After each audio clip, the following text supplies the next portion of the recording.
Hey there, I'm Lisa Bishop of the Christian Working Woman, and it's time for another coaching moment to help you thrive in your career and life.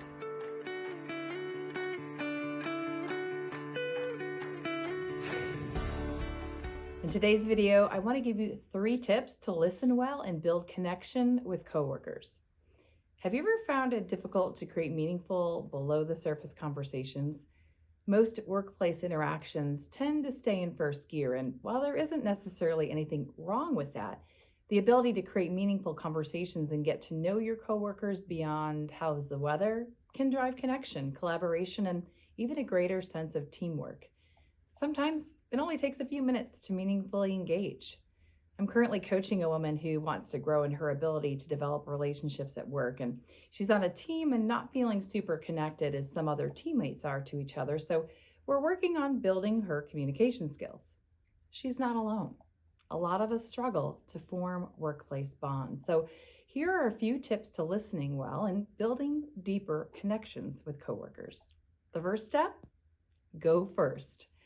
All too often, we wait for other people to take initiative, and then we end up feeling bad or rejected because no one is taking initiative to connect with us. But imagine if everyone waited, no one would be connected. So go first. Who is someone on your team that you would like to get to know better? Second thing, seek out opportunities to connect during your workday. In a virtual environment, I know it may take a little bit more initiative and maybe some creativity to connect, but look for opportunities. They're there if you're paying attention. If you're in the office, even one day a week, take time to talk when someone says hi or how's the weekend. It sounds simple, but we can often brush past these moments with a good or a fine rather than answering thoughtfully and then engaging a coworker to share something about themselves or their weekend. You can also invite a peer or someone in another department to virtual coffee. If you're attending a meeting online, just send a chat to someone and say something like, "Hey, it's good to see you. I'd love to get your input on something. Do you have a few minutes to connect after the meeting?" Most people love to be seen as a resource and are really eager to help. And this can be a great start to making a connection and an opportunity to also check in and see how that person is doing. Tip number 3, when you're in conversation with someone, practice your empathic listening skills. Listening, really listening to what people have to say, builds trust.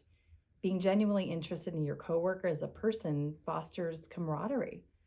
It can be easy to just focus on deadlines or see people as a means to get tasks done, but getting to know who they are will ultimately help you relate better to their experiences and how they approach work and life. This increased understanding, it's going to foster stronger connections and ultimately working together more effectively. Think about asking curious, open-ended questions to invite meaningful conversation. It's easy to shut down conversation before they even have a chance to take root. Like you have meetings to get to and tasks to finish, but that other person does too. You can still stay present. Even in brief encounters, it's possible to invite a genuine exchange. Try asking 1 or 2 questions that show you're interested in learning more about the person's life or perhaps their perspective on something. Approach the conversation with openness and curiosity. For example, let's say a peer, Mary, is sitting at her desk. Here's how not to approach the conversation. You. "Hi, Mary. How are you doing?" Mary. "It's been a pretty stressful week. So much for catching up on sleep." You. "Oh, sorry to hear that. Good luck." No. Here's a better approach. You. "Hi, Mary. How are you doing?" Mary. "It's been a pretty stressful week. So much for catching up on sleep." You. "It sounds like you have a lot going on. What's been happening?" Mary. "Well, I have a big presentation to the executive team on Thursday." You. "It makes sense that you'd be stressed about it given the importance and how much work you've put into preparing." Then just make room for Mary to respond.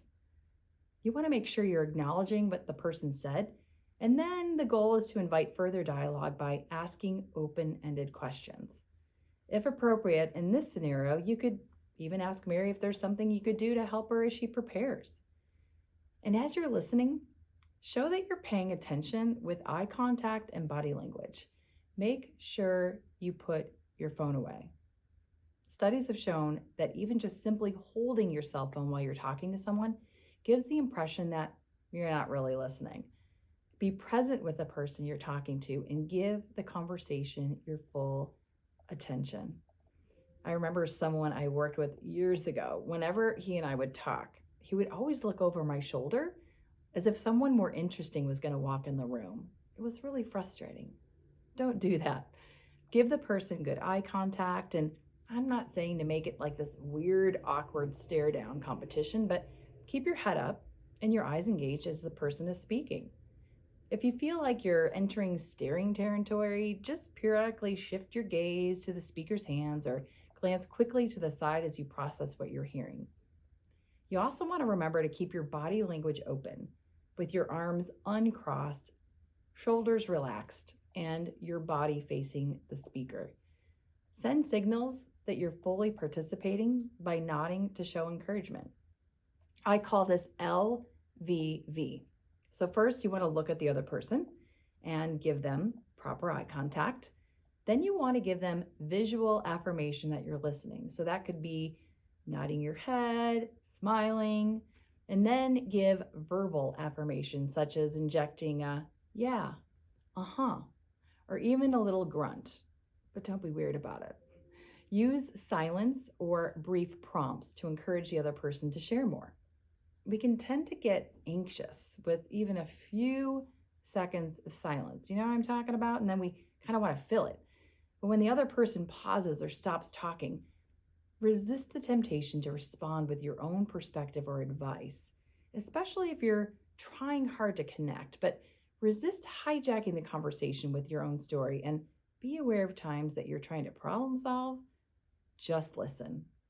Instead of rushing to fill the void, pause, wait as long as 5 to 10 seconds, and then prompt with a well-placed or tell me more to invite the other person to share. Now, if someone isn't sharing much, you can try another open-ended question like, oh, what makes you say that? Or share an observation such as, I can tell this is really important to you. But be careful to not force the issue if they seem just uncomfortable or not open to talking about the subject. Look for their verbal cues, and if you sense they may feel a little uncomfortable or they just don't feel like talking, that's okay. Sometimes people take time to warm up. But don't give up. Keep putting yourself out there and give relationships time to grow. And remember, people will quickly pick up on any insincerity. So the key here is to show genuine interest in the other person. Okay, so there are your 3 tips to listen well and build connections with coworkers. 1, go first. 2, seek opportunities to connect. And 3, practice empathic listening. Well, if you're looking for a coach to help you grow personally and professionally, check out Transformational Coaching, where we help you move from where you are to where you want to be. You can visit christianworkingwoman.org to learn more and to connect with a coach today.